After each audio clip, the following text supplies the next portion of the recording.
जय सिया राम साथियों, Hanuman ji IAS classes में आपका स्वागत है।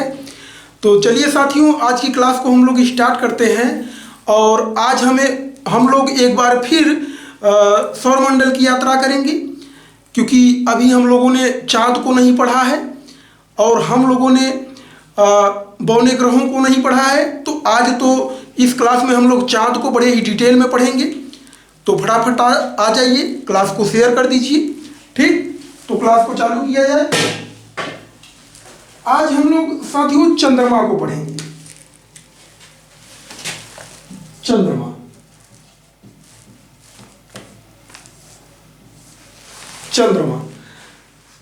सबसे पहले तो आप लोगों को पता होगा, पिछली क्लासों में मैंने बताया हुआ है कि आज से 13 अरब 70 करोड़ वर्ष पहले ब्रह्मांड यह बना था जहां हम लोग हैं। ब्रह्मांड के बनने के 9 अरब 10 करोड़ वर्ष बाद पृथ्वी बनी और पृथ्वी के साथ ही लगभग चंद्रमा बना। चंद्रमा के बनने का जो प्रोसेस है वह माना जाता है कि जब पृथ्वी बन रही थी उसी समय पृथ्वी का चक्कर कुछ कण काट रहे थे। बहुत सारे कण पृथ्वी का चक्कर काट रहे थे। वही सारे कण इकट्ठा होकर एक पिंड का रूप ले लिए। उसी पिंड को हम लोग चंद्रमा कहते हैं। और आज भी ये चक्कर काट रहा है पृथ्वी का। चंद्रमा का जो आकार है वह पृथ्वी के 1/4 है। अभी देखेंगे, व्यासों सब सारी चीजें देखेंगे। चंद्रमा का जो साथियों धरातल है वह थोड़ा उबड़ खाबड़ है। चंद्रमा का धरातल बिल्कुल बुध ग्रह जो है पहले नंबर का ग्रह उससे मिलता है। इसका धरातल उबड़ खाबड़ है, पर्वत घाटियां हैं, समतल एरिया नहीं है, प्लेन एरिया नहीं है पृथ्वी की तरह। ठीक, इसका जो ऊपरी हिस्सा है, मतलब इसका जो क्रस्ट है, जो भूपर्पटी है, उसका जो घनत्व है बहुत ही कम है। चांद का जो घनत्व है, यहां हम लोग चांद को बना ले रहे हैं। ये चांद हो गया। चांद से चांद समझ लीजिएगा। ये मान लीजिए पृथ्वी है। यहां हम लोग पृथ्वी को मान ले रहे हैं। ठीक, ये पृथ्वी है। पृथ्वी को हम लोग थोड़ा बड़ा बना दे रहे हैं। ठीक, तो ये पूरे पृथ्वी मान लीजिए, पूरा बड़ा, क्योंकि पृथ्वी से चांद थोड़ा छोटा है, चौथाई है। अब ये जो चांद है साथियों, ये पृथ्वी का चक्कर काट रहा है और इसका जो धरातल उबड़ खाबड़ है, जैसा कि मैंने बताया ही। चांद के ऊपर सौरमंडल का दूसरा सबसे ऊंचा पर्वत है इसके धरातल पर, जिसका नाम है लिबलिट्स पर्वत। क्या नाम है इसका?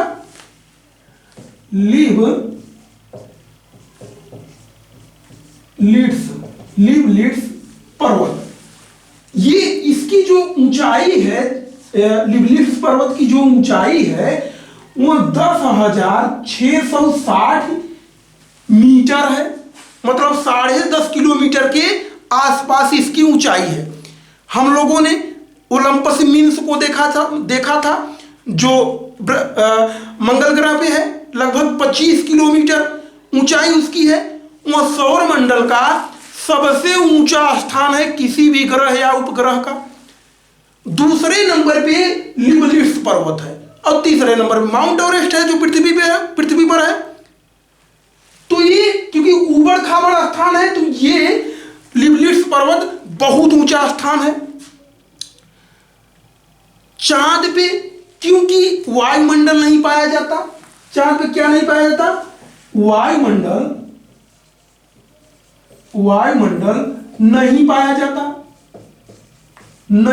जाता, जिसके कारण इसका जो धरातल है, जो क्रस्ट है, जो बाहरी एरिया है चांद का, ये वाला पूरा एरिया वह पूरा जैसे है तैसे ही है। मतलब 4 अरब 60 करोड़ वर्षों से, ध्यान देना है कि पृथ्वी की उम्र और चांद की उम्र लगभग एक ही है। पृथ्वी की उम्र भी 4 अरब 60 करोड़ है और इसकी उम्र भी 4 अरब 60 करोड़ वर्ष ही है।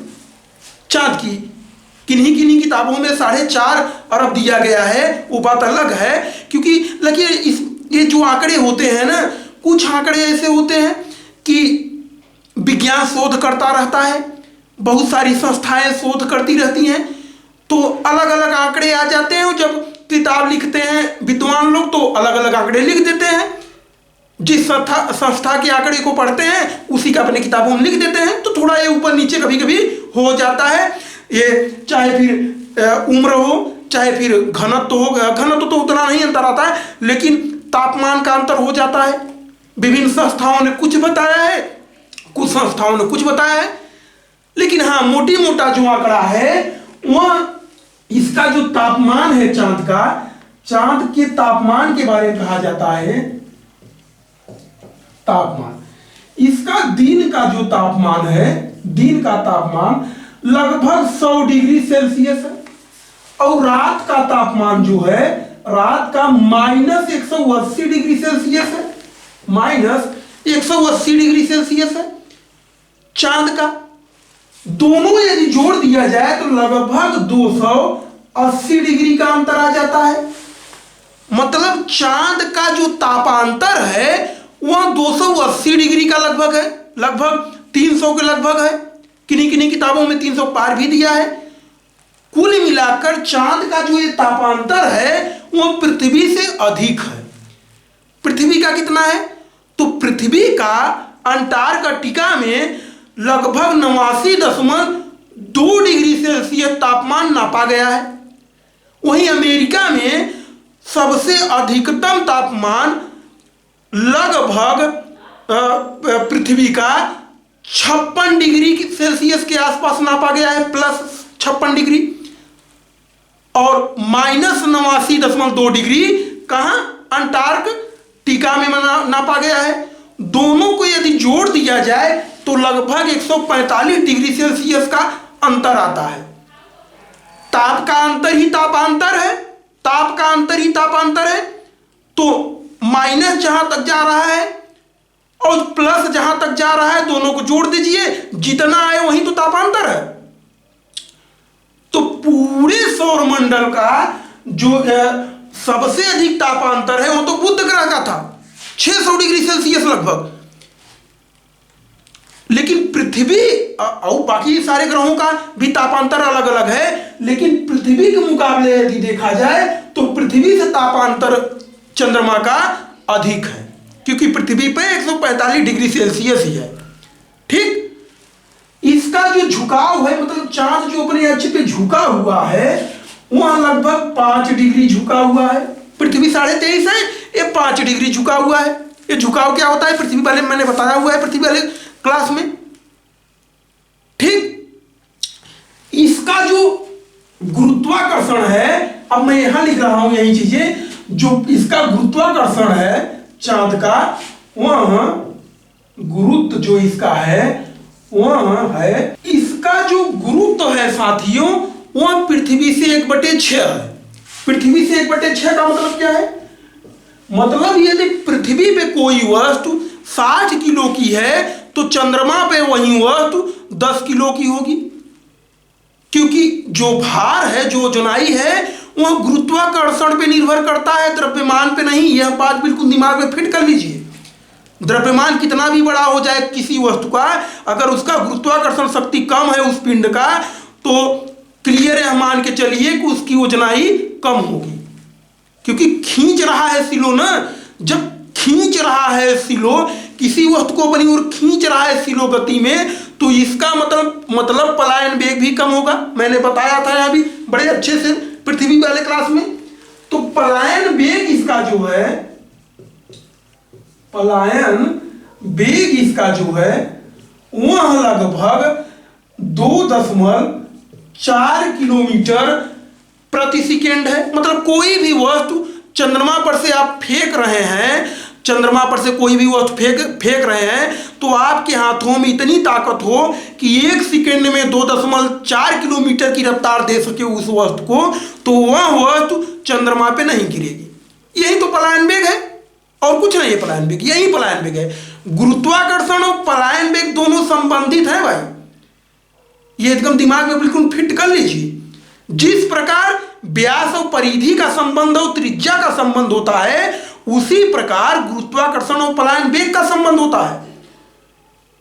ठीक, तो इसका जो गुरुत्वाकर्षण हो गया, इसका जो व्यास है, इसका जो व्यास है, व्यास साथियों 3476 किलोमीटर है।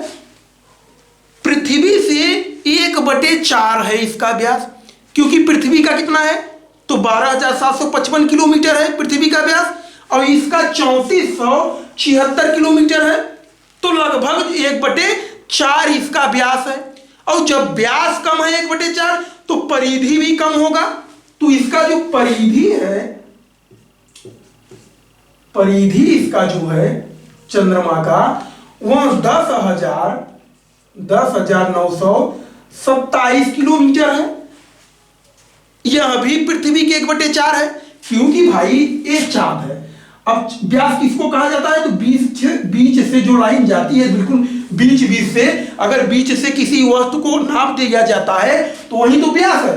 तो व्यास 4500 है, 3476 है, तो परिधि 10,927 किलोमीटर है, क्योंकि जब यार कम ही रहेगा, जैसे मान लीजिए छोटा हो गया चांद, अब इसकी जब ये कम हो गया है तो इसका परिधियों तो कम होगा, क्योंकि छोटा हो गया ना, जब पीछे ही बड़ा नहीं है तो पूरा चारों तरफ कहां बड़ा होगा, ठीक, क्योंकि परिधि इसी को तो कहा जाता है, चारों तरफ जो नापा जाता है इसी को परिधि कहा जाता है। तो इसका परिधि जो है 10,927 किलोमीटर है, ठीक। अब सबसे अधिक जहां से क्वेश्चन आते हैं उस बात को समझिए, इसका जो परिक्रमण और परिभ्रमण वाला कहानी है, अपने अक्ष पे घूमना, अपने कक्ष पर घूमना। अपने अक्ष पर यह साथियों 29 दिन 12 घंटे और लगभग माना जाता है 44 मिनट तक अपने अक्ष पर, यानी कि इसकी अच्छी चाल है। अच्छी चाल कितना है, 29 दिन 12 घंटे 44 मिनट, इसका अच्छी चाल है, अपने अक्ष पर घूम जाता है। जैसे पृथ्वी का अच्छी चाल कितना है, लगभग 24 घंटे, तो इसका अच्छी चाल कितना है, 29 दिन 12 घंटे 44 मिनट, मतलब लगभग 14.5 दिनों तक इस पर रात होती होगी और 14.5 दिनों तक दिन होता होगा। तभी तो चंद्रयान गया था, तो उसे इंतजार करना पड़ा था 14 दिनों तक। उसकी कहानी अलग कभी हम देखेंगे हम लोग। तो ये कहानी है इसकी, मतलब इसका एक दिन है जो वो 29.5 दिन का लगभग होता है।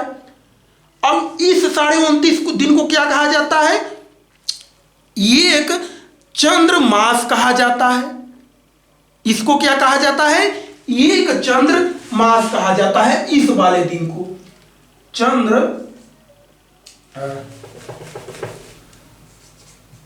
चंद्र मास कहा जाता है, ठीक। एक चंद्रमास कब होता है, एक चंद्रमास कब होता है, जब यहां अपने अक्ष पे एक चक्कर काट जाता है 29.5 दिनों में, एक चंद्रमास। और इन्हीं 12 चंद्रमासों को मिलाकर क्या कहा जाता है, चंद्रवर्ष। बड़ा सिंपल है, चंद्रवर्ष किसको मिला के माना जा रहा है, यही 12 चंद्रमा, मतलब 12 बार 29.5 दिन में जब चक्कर काट लेता है अपने अक्ष पे चांद, तो उसको एक चंद्रवर्ष कहा जाता है, क्योंकि लगभग 29.5 दिनों का है और पृथ्वी पर भी लगभग 30 दिनों का महीना होता है, तो चंद्रवर्ष का दिया जाता है। उसका भी एक चंद्रवर्ष हो गया, चांद का भी। क्या समझ पा रहे हैं, बड़ा सिंपल है, कुछ है नहीं, इन्हीं 12 चंद्रमासों को मिलाकर चंद्रवर्ष कह दिया गया, ठीक। अब देखिए चंद्र कुल 3-4 शब्द आते हैं। ये तो 2 शब्द हो गए, चंद्रमास और चंद्र दिवस। चंद्रमास इसे कहा जा रहा है जो 29.5 दिन में एक चक्कर काट रहा है, और इन्हीं 12 चंद्रमासों को मिलाकर चंद्रवर्ष कहा जा रहा है। अब ये एक शब्द आता है नक्षत्र, यहां पॉइंट करते जा रहा हूं मैं, नक्षत्र मास कहा जाता है इसको। ये नक्षत्र मास है। ये क्या है, जब साथियों चांद पृथ्वी के चारों तरफ घूमता है ना, चक्कर काटता है, तब लगभग इसे जो समय लगता है वह 27 दिन 7 घंटे 43 मिनट 15 सेकंड का समय है। कितना है, 27 दिन 7 घंटे 43 मिनट और 15 सेकेंड ये समय लेता है चांद पृथ्वी के चारों ओर घूमने में। क्लियर? चारों ओर घूमता है इतने समय में। अब जब ये घूमता है चारों ओर ना, तो वैदिक ग्रंथों के अनुसार माना जाता है कि बहुत सारे तारों का समूह इसे मिलता है। इस प्रकार तारों का ऐसे समूह मिल जाता है, कुछ कुछ समूह मिल जाते हैं। कुल 27 तारा समूह मिलते हैं। पूरा पृथ्वी का चक्कर काटते समय इसको 27 दिन में एक चक्कर काटता है पृथ्वी का, तो 27 दिनों में जब चक्कर काटता है तो 27 तारा समूह मिलते हैं रास्ते में। उसे ही इन्हीं तारों समूह जो तारा समूह मिल रहे हैं, इन्हीं को क्या कहा जा रहा है? इसी पूरे एक चक्कर को क्या कहा जाता है? एक चक्कर को कहा जाता है नक्षत्र मास। जब चंद्रमा एक चक्कर काट लेती है, क्योंकि 27 तारा समूहों को क्रॉस कर रही है, ये 27 इन्हें नक्षत्र कहा जा रहा है। ये जो तारा समूह है इन्हीं को नक्षत्र कहा जा रहा है। तो इन नक्षत्रों को 27 नक्षत्रों को क्रॉस करती है चंद्रमा और पृथ्वी का एक चक्कर काटती है, तो इसे चंद्रमास कहा जाता है। ठीक, 3 शब्द हो गए। एक शब्द और आता है साथियों, चंद्र दिवस। क्या नाम है इसका? चंद्र दिवस। समझते चलिए ना भाई, ये बहुत महत्वपूर्ण है, बहुत ज्यादा। चंद्रमास हो गया, चंद्रवर्ष हो गया, नक्षत्र मास, अब चंद्र दिवस। चंद्र दिवस क्या है? जब साथियों ये पृथ्वी है, ये चांद है। मान लीजिए आपका घर यहां पे है, आपका घर यहां पे है, आप कमाने चले आए हैं चांद पे। यहां मान लीजिए कमाने चले आए हैं, यहीं फैक्ट्री है, कल्पना कर लीजिए यहां फैक्ट्री है, यहां पे आपका घर है, यहां कमाने आप आए हैं। अब आप पृथ्वी क्योंकि 24 घंटे में एक चक्कर काट जाती है, चांद 29.5 दिन में एक चक्कर काट रहा है। अब आपकी पत्नी यहां पे बैठी हुई है छत पे, इस पॉइंट पे पृथ्वी पर, और आप यहां काम कर रहे हैं कंपनी में। डेली आपकी पत्नी चाह रही है कि हमारे हस्बैंड से, हमारे पतिदेव से 24 घंटे में, क्योंकि एक चक्कर पृथ्वी काट जाती है, तो पत्नी जो है यहां आ जा रही है इस पॉइंट पे, और वो टाटा बाय बाय करना चाह रही है अपने आदमी से, अपने हस्बैंड से। लेकिन ये बेचारा 29 दिनों में एक चक्कर काटता है, और लगभग 14.5 दिनों में इसका दिन रात हो रहा है ना, तो 29.5 दिन में, लगभग 29.5 दिन में एक चक्कर काट रहा है। तो हर 29 दिन में सामने आएगा अपने पत्नी के, आएगा कि नहीं आएगा? और ये बेचारी हर 24 घंटे में सामने आकर यहाँ रोज 4 बजे दूसरी टाइम इंतजार कर रही है कि हम टाटा बाय बाय करेंगे। तब कहानी ये है कि ये व्यक्ति जो कमाने आया है, ये सामने इसकी होगा कब? ये तो 24 घंटे में आ रही है, और ये 29.5 दिनों में आ रहा है साथियों। तो ये जो 29.5 दिन का जो कहानी है ना, ये 24 घंटे में जब सामने आ जाती है पत्नी, ये 12 डिग्री आगे बढ़ा रहता है। बस यहां बस इतना ही जानिए कि 12 डिग्री आगे बढ़ चुका होता है। इस पॉइंट जहां पे इसका हस्बैंड है, ये 12 डिग्री आगे बढ़ चुका होता है। और इस 12 डिग्री मतलब इसको सामने आने में, यहां मान लीजिए यहां पहुंच गया, ये पॉइंट यहां पहुंच गया 12 डिग्री, ऐसे अंदाजे नाप लीजिए, तो 12 डिग्री लगभग यहां पहुंच गया। अब ये पॉइंट इसके सामने आने में 52 मिनट का अधिक समय ले लेता है पृथ्वी और घूम जाती है। थोड़ा ये बेचारी इंतजार कर लेती है, पृथ्वी थोड़ा और आगे आ जाए, यहां आ जाए, यहां पे आ जाए, तो हम दोनों सामने आ जाएंगे। क्योंकि ये बेचारा तो 12 डिग्री घुमा है, 360 डिग्री में से 12 डिग्री घुमा है। तो ये जब सामने आ जाती है, सामने जब आती है, तो पृथ्वी को घूमने में 24 घंटे 52 मिनट लग जाते हैं, 52 मिनट अधिक लग जाता है। और जब आमने सामने आते हैं, तभी साथियों दैनिक ज्वार आता है। जो दिन में एक बार 24 घंटे में एक ज्वार आता है, वह दैनिक ज्वार जब आमने सामने दोनों टाटा बाय बाय करते हैं, तभी आता है। यही कारण है कि प्रतिदिन 52 मिनट लेट दैनिक ज्वार आता है, और अर्ध दैनिक ज्वार 12 घंटे 26 मिनट का होता है। इसी प्रक्रिया को कोई भी पॉइंट पृथ्वी चांद के सामने आता है, कोई भी देशांतर बिंदु जब चांद के सामने आता है ठीक उसी पॉइंट पर, इसी को चंद्र दिवस कहा जाता है। इसको क्या कहा जाता है? चंद्र दिवस कहा जाता है। और यह 24 घंटे 52 मिनट का होता है जब दैनिक ज्वार आते हैं। ये 4-5 शब्द। अच्छा, एक शब्द और है, राशि। राशि आप लोगों ने सुना होगा। राशि क्या है भाई? जिसमें मकर, तुला, वृष करके सब आप लोगों ने सुना होगा, 12 राशियां होती हैं। ये अलग चीज है। ये पृथ्वी है, ये पृथ्वी है। हम सूर्य को यहां बनाते हैं, मान लीजिए ये सूर्य है। जब पृथ्वी सूर्य का चक्कर काटती है ना, सूर्य का, जब पृथ्वी सूर्य का चक्कर काटती है तो 12 तारा समूह मिलते हैं। जिस प्रकार चंद्रमा पृथ्वी का चक्कर काट रही है तो 27 नक्षत्र मिल रहे हैं, तारा का समूह। उसी प्रकार जब पृथ्वी काटती है सूर्य का चक्कर तो 12 तारा समूह पड़ते हैं। उन्हें राशियां कह दिया गया है। ये पृथ्वी से संबंधित है 12 राशि। ये 12 तारा समूह पृथ्वी जब सूर्य का चक्कर काटती है 1 वर्षों में तब होता है। ठीक, तो पृथ्वी चक्कर काटती है, पृथ्वी का चक्रण मैं यहां लिख रहा हूं। ठीक, पृथ्वी के चक्रण के समय ये इस वाली घटना को राशि कहा जाता है, राशि चक्र कहा जाता है। ठीक, ये कहानी यहां तक हो गई। अब हम लोग साथियों चांद और पृथ्वी के बीच की दूरी को देखेंगे। चांद और पृथ्वी के बीच दूरी कितनी है? तो चांद और पृथ्वी की जो बीच दूरी है ना, वो 3 प्रकार की दूरी है। कितनी प्रकार की दूरी है? 3 प्रकार की। पहली क्या है? औसत दूरी। औसत दूरी, औसत दूरी, औसत दूरी कितनी है? तो औसत दूरी साथियों 3,84,365 किलोमीटर है। 3,84,365 किलोमीटर है चांद और पृथ्वी की औसत दूरी, ये वाली दूरी। ठीक, लेकिन इसका जो अधिकतम दूरी है ना, वो 4,06,699 किलोमीटर है, जिसे एपोजी कहा जाता है।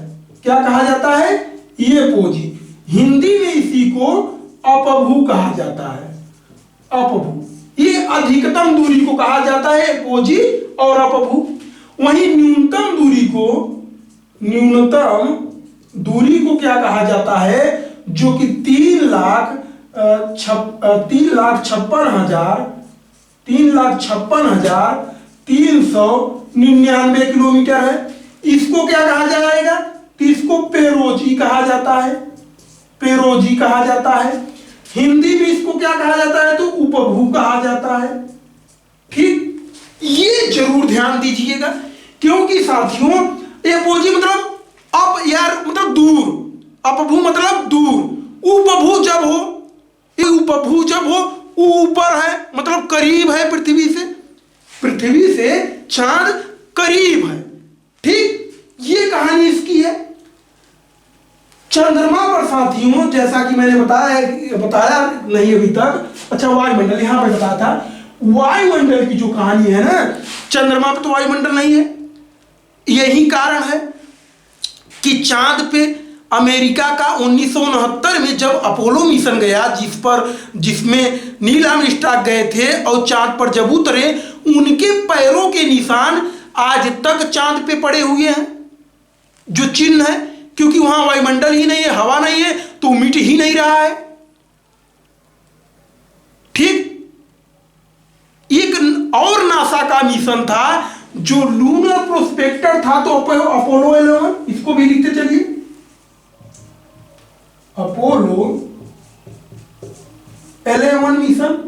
ये इसी में नील आर्मस्ट्रांग गए थे। दूसरा मिशन है इसका लूनर प्रोस्पेक्टर,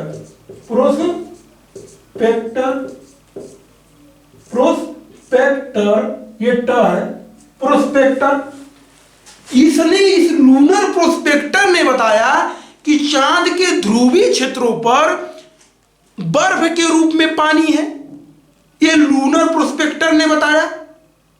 तो ये भी दोनों चीजें भाई ध्यान दीजिए कि बहुत ही महत्वपूर्ण चीजें हैं ये सारी। इसका जो घनत्व और द्रव्यमान है, इसका जो घनत्व है, घनत्व जो है वह पृथ्वी के हिसाब से बहुत कम है। 3.4 ग्राम प्रति घन सेंटीमीटर इसका घनत्व है, क्योंकि पृथ्वी का 5.5 ग्राम प्रति ग्राम 5.5 ग्राम प्रति घन सेंटीमीटर है। इसका 3.34 ग्राम प्रति घन सेंटीमीटर है। तो पृथ्वी से घनत्व इसका कम है। इसका द्रव्यमान भी पृथ्वी से कम है। इसका द्रव्यमान और घनत्व दोनों पृथ्वी से कम है। इसी कारण से इसका आकार भी बहुत छोटा है। इसे साथियों जीवाश्म ग्रह भी कहा जाता है। जीवाश्म ग्रह भी कहा जाता है। ये साथियों द्रव्यमान और घनत्व में भले कम है, लेकिन आकार इसका जो है वह 5वां आकार है। पूरे सौरमंडल में उपग्रहों में इसका आकार 5वां है। आकार में यहां मैं लिख दूं, ये इसका आकार जो है वह 5वां है। आकार जो इसका है वह 5वां है, क्योंकि पहला गैनीमीड है, दूसरा टाइटन है शनि का, तीसरा कैलिस्टो है बृहस्पति ग्रह का ही, चौथा जो है आयो है, और 5वां है चंद्रमा है। उपग्रहों में आकार के हिसाब से, लंबाई चौड़ाई के हिसाब से। ठीक, अब साथियों हम लोग इस पूरे टॉपिक का सबसे महत्वपूर्ण सबसे महत्वपूर्ण चीज देखेंगे। इसको हम लोग मिटा दें, उसके बाद हम लोग सारी चीजों को देख रहे हैं एक बार फिर। ठीक, अब साथियों हम लोग चांद और पृथ्वी और सूर्य का क्या कनेक्शन है, क्या स्थिति होती है, किसके कारण चंद्र ग्रहण, कैसे सूर्य ग्रहण लगता है, उस चीज को देखेंगे। आपको पता ही होगा ये पृथ्वी है, पहले ही बनाया था हमने, ये चांद है, ठीक, ये चांद है।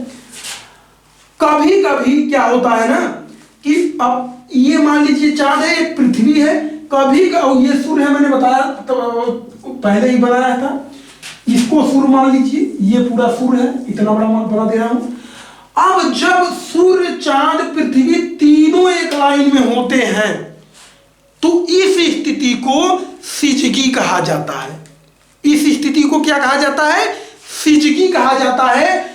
जब ये वाली कंडीशन हो, यहां मैं अच्छे से बता रहा हूं, ये सूर्य है, ये चांद है, लंबाई चौड़ाई पे मत जाइएगा, ये पृथ्वी है। ठीक, अब तीनों जब बिल्कुल एक लाइन में हो जाते हैं, क्योंकि पृथ्वी भाई पृथ्वी का चक्कर चांद काट रहा है, पृथ्वी चांद को लेकर सूर्य का चक्कर काट रही है, तो कभी कभी लाइन में तो आ ही जाते होंगे, बिल्कुल आते होंगे। तो इस स्थिति को साथियों क्या कहा जाता है? सिजगी कहा जाता है। इस स्थिति को क्या कहा जाता है? सिजगी कहा जाता है। ठीक, सिजगी कहा जाता है। बस कुछ नहीं है, जब चांद पृथ्वी और सूर्य तीनों एक लाइन में आ जाए, रेखीय स्थिति बन जाए, तो इस स्थिति को सिजगी कह दिया जाता है। अब साथियों इसी कंडीशन में सूर्य ग्रहण होता है, क्योंकि चांद बीच में आ गया है। अब सूर्य जब इधर से प्रकाश मारेगा तो पृथ्वी पे नहीं पहुंचेगा, क्योंकि चांद बीच में आ गया है। चांद बीच में आ गया है ना, तो क्या होगा? सूर्य ग्रहण हो जाएगा, सूर्य दिखाई ही नहीं देगा। और सूर्य ग्रहण कुल 3 प्रकार का होता है। पहला होता है क्या? तो पूर्ण सूर्य ग्रहण, पूर्ण सूर्य ग्रहण, सूर्य ग्रहण। दूसरा है आंशिक सूर्य ग्रहण, आंशिक सूर्य ग्रहण। और तीसरा है वलयाकार, वलयाकार सूर्य ग्रहण। ये 3 प्रकार के सूर्य ग्रहण होते हैं। क्या होता है? बड़ा सिंपल है, तीनों स्थिति में चांद तो बीच ही होगा। ये जो पूर्ण सूर्य ग्रहण है ना, वो इस कंडीशन में होता है। ये पृथ्वी हो गया, ये पृथ्वी है, ये चांद है, ये चांद है, और ये मान लीजिए यहां पे सूर्य है, यहां पे सूर्य है। मतलब चांद जो है वह पृथ्वी से करीब हो जाता है। आकार पे मत जाइएगा कि चांद बड़ा बना दिया है, समझाने के लिए इसे बनाया गया है। तो चांद पृथ्वी से जब करीब होता है तब क्या होता है, पूर्ण सूर्य ग्रहण होता है। पूरी तरह से सूर्य नहीं दिखाई देता। ऐसा क्यों हो रहा है? बड़ा सिंपल है। ये मार्कर हैं दोनों, यहां है, कैमरा से थोड़ा दूर है तो मेरे ऊपर नीचे सब दिखाई दे रहा है, लेकिन यही मार्कर मैं बिल्कुल कैमरे के सामने कर दूं तो क्या कुछ दिखाई दिया? सब पूरी तरह से मैं ढक गया। कैमरे के पास चलाया ना ये मार्कर। वही कहानी यहां पर भी है। चांद जो है ना, जब दूर हो रहता तो सूर्य कुछ बहुत दिखाई देता, लेकिन पृथ्वी काफी करीब हो गया है तो पृथ्वी पर से सूर्य बिल्कुल नहीं दिखाई देता। इसी को पूर्ण सूर्य ग्रहण कहा जाता है। ठीक इसी समय साथियों सूर्य का कोरोना दिखाई देता है। कोरोना क्या है? सूर्य को मैंने पढ़ाया हुआ है, जाके देखिएगा, सबसे 6वां लेयर। तो सूर्य का कोरोना इसी समय दिखाई देता है, और इसी समय क्या आता है?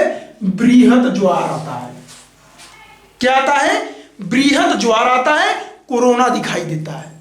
ये पूर्ण सूर्य ग्रहण है। अब आंशिक सूर्य ग्रहण क्या है? ये वाली कहानी क्या है? तो आंशिक सूर्य ग्रहण में सूर्य मान लीजिए यहां होगा, और मान लीजिए चांद यहां हो गया, और पृथ्वी मान लीजिए यहां पे आ गई, पृथ्वी यहां हो गई। मतलब ऐसी स्थिति बन जाती है, मैंने चांद को थोड़ा उधर बना दिया, मान लीजिए चांद यहां है। ये ऐसी स्थिति होगी कि पृथ्वी से सूर्य थोड़ा दिखाई देगा और थोड़ा ढका होगा। ये वाला हिस्सा ढक जाएगा, ऐसे हो जाएगा, क्योंकि थोड़ा ऊपर है ना, तो इसे क्या कहा जाएगा? आंशिक सूर्य ग्रहण कहा जाएगा, आधा अधूरा सूर्य ग्रहण कहा जाएगा। ठीक, कुछ नहीं है, सिंपल है। तो तीसरा है वलयाकार। वलयाकार भी इसी का उल्टा हो जाता है।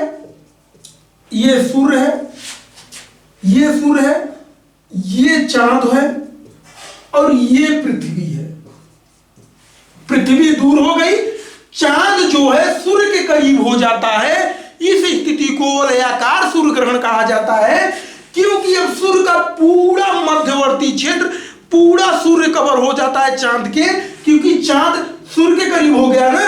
बस इसका जो परिधि क्षेत्र है, जो ये वाला जो धरातल जो है वही दिखाई देता है, वह भी रिंग की तरह, कंगन की तरह। क्या किसकी तरह? कंगन की तरह, रिंग की तरह, जिसे हीरक वलय भी कहा जाता है। हीरक वलय भी कहा जाता है। ठीक, ये है वलयाकार सूर्य ग्रहण, क्योंकि कंगन की तरह वलयाकार सूर्य ग्रहण वलय की तरह दिखाई देता है, रिंग की तरह दिखाई देता है सूर्य। ठीक, ये तीनों कंडीशन साथियों अमावस्या होती है, अमावस्या होती है, मतलब अधियारा रात होगा। भाई सूर्य ग्रहण है ना, सूर्य नहीं दिखाई दे रहा तो अधियारा रात तो होगा ही करेगा, अमावस्या होगा। इस तीनों स्थिति को क्या कहा जाता है साथियों? इस पूरे तीनों स्थिति को कहा जाता है युति। ये तीनों स्थिति क्या है? ये वाली तीनों स्थिति, ये क्या है? तीनों स्थिति युति की है। इसे क्या कहा जाता है? एक नाम दे दिया गया है युति। मतलब चांद बीच में होगा, चांद बीच में होगा, ओरे ओरे सूर्य पृथ्वी होगा। लेकिन एक कंडीशन और भी तो होता होगा, एक कंडीशन और भी तो होता होगा सिजगी में। सिजगी में चांद बीच में है, कभी पृथ्वी भी तो बीच में होती होगी। इस कंडीशन में मान लीजिए ये सूर्य है, ये सूर्य है, ये पृथ्वी है, और ये चांद है। कभी ऐसा स्थिति भी तो होता होगा, और तीनों लाइन में होते होंगे। यहां चांद बीच में था, है दो, ये चांद जब बीच में है तो ये कंडीशन तो युति भी हो गई, ये वाले तीनों में चांद ही बीच में है। लेकिन सिजगी के अंतर्गत कभी, सिजगी का मतलब क्या है? चांद और सूर्य और पृथ्वी तीनों एक लाइन में हो, तो यह भी तो नई में है, तो इसको भी सिजगी कहा जाएगा। ये भी कंडीशन सिजगी है, ये भी कंडीशन सिजगी है। ठीक, इसे क्या कहा जाता है? जिसे ब्यूटी कहा जाता है, ब्यूटी कहा जाता है। कुल मिलाकर जब चांद बीच में होगा तो युति है, और जब पृथ्वी बीच में होगा तो ब्यूटी है। और दोनों स्थितियों में रेखीय स्थिति बन रही है, दोनों परिस्थितियों में सिजगी है, मतलब सिजगी के अंदर ही युति ब्यूटी है। ठीक, ये कंडीशन में क्या होता है? तो इस कंडीशन में साथियों चंद्र ग्रहण होता है। क्या होता है? चंद्र ग्रहण होता है, क्योंकि सूर्य का प्रकाश मतलब पृथ्वी अवरोध की भूमिका में आ जा रही है, और चांद पर प्रकाश ही नहीं जा रहा है। चांद पर जब प्रकाश नहीं जा रहा है तो चंद्र ग्रहण है, चांद अंधेरे में हो गया है। यह कंडीशन पूर्णिमा के दिन होता है, यह कंडीशन पूर्णिमा के दिन होता है। यह कंडीशन कब होता है? पूर्णिमा के दिन होता है। अमावस्या से लेकर पूर्णिमा तक शुक्ल पक्ष माना जाता है, और पूर्णिमा से लेकर अमावस्या तक कृष्ण पक्ष माना जाता है, क्योंकि अमावस्या से पूर्णिमा तक चांद बड़ा होता जाता है, और जब चांद बड़ा होगा तो उजरारिया रात होगा, जब उजाला होगा तो पूर्णिमा होगी, क्योंकि पूर्ण हो गई ये चंद्रमा, पूर्णिमा है। और जब पूर्णिमा से अमावस्या तक चांद छोटा होता जाता है तो अंधेरा होता जाता होगा। जब अंधेरा होता चला जाता है तो इस स्थिति को कृष्ण पक्ष कहा जाता है, कि क्योंकि कृष्ण मतलब श्याम, श्याम मतलब काला। ठीक, कभी कभी साथियों एक और कंडीशन बनती है, यह कंडीशन, ये वाली कंडीशन। मान लीजिए ये पृथ्वी हो गई, ये चांद हो गया, ये सूर्य हो गया। इस वाले कंडीशन में लघु ज्वार आते हैं, क्योंकि तीनों का कंडीशन जो है वह समकोण पे बन जाता है। तीन ग्रह उपग्रह सूर्य समकोण पे जब होते हैं तो लघु ज्वार आता है, और यह शुक्ल पक्ष और कृष्ण पक्ष को सप्तमी और अष्टमी को आता है। लघु ज्वार सामान्य ज्वार से 20% कम होते हैं, और बृहद ज्वार सामान्य ज्वार से 20% अधिक होता है। ठीक, ये कहानी इसकी है। अब कुछ शब्द आते हैं जैसे blue moon, blue moon. Blue moon बड़ा सिंपल है, जब एक महीने में दो पूर्णिमा आ जाए तो उसे ब्लू मून कहा जाता है, और जब चांद पृथ्वी से काफी करीब आ जाए पूर्णिमा के दिन, थोड़ा करीब हो, बड़ा चांद दिखाई दे, तो उसे सुपर मून कहा जाता है, सुपर मून कहा जाता है। ठीक, कि जब भी एक महीने में दो पूर्णिमा हो जाए तो दूसरा वाला पूर्णिमा ब्लू मून है। ठीक, चंद्रमा पर साथियों भूकंप और प्लेट टेक्टोनिक की क्रिया नहीं होती। हालांकि वैज्ञानिकों ने बताया कि चंद्रमा पे भूकंप जैसी हल्की फुल्की घटनाएं होती हैं, जिनकी तीव्रता और बारंबारता कम होती है, लेकिन वो उल्का पिंड के गिरने के कारण या के तापमान में बढ़ोतरी और कम होने के कारण होता है। क्योंकि दिन में तापमान अधिक होता है तो थोड़ा फैलाव हो जाता है चंद्रमा का, और रात में थोड़ा कम होता है तो सिकुड़ने लगता है, तो उसी कारण हल्का फुल्का भूकंप जैसी स्थिति बनती है। अन्यथा चंद्रमा पर भूकंप पृथ्वी जैसे नहीं जाते। चंद्रमा के अध्ययन को सेलेनोलॉजी भी कहा जाता है, सेलेनोलॉजी कहा जाता है, सेलेनोलॉजी।